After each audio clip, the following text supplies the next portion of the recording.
Next, we have notes regarding neighborhood of a point. First one is, if the point A doesn't belong to the set A, then A can't be neighborhood of A. So what it means, like I am saying this set A is neighborhood of A, then A must belongs to A, right?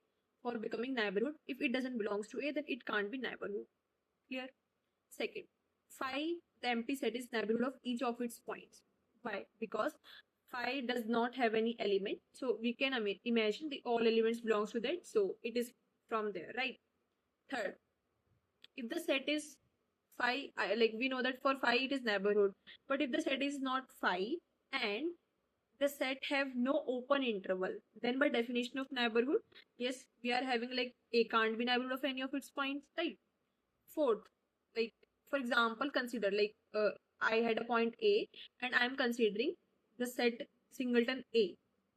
Okay, and I want to check this set is neighborhood of singleton A or not, right?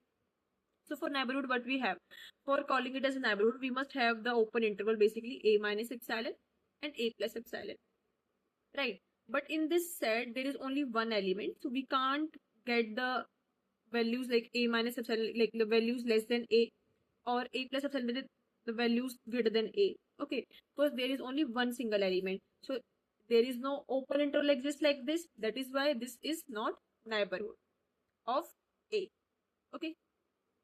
Second, for example, I have the set like discrete case like A1, A2, A3, and up to An elements are there in the set, right? And I need to check whether it's neighborhood or not, right?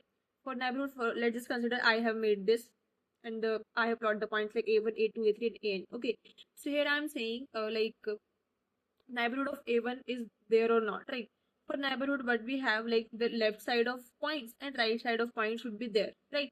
But in the set, we are having only A1 and A2. There is no in between elements, right? Not the left one, not the right one. That is why this is also not neighborhood. Okay, because for neighborhood, there must exist what? There must exist open interval of the form this. If there's existed open interval, then it will be neighborhood. If it is not there, then it cannot be a neighborhood of a point. Okay, and neighborhood of a point is always a set for which an open interval exists like this, and epsilon is greater than 0.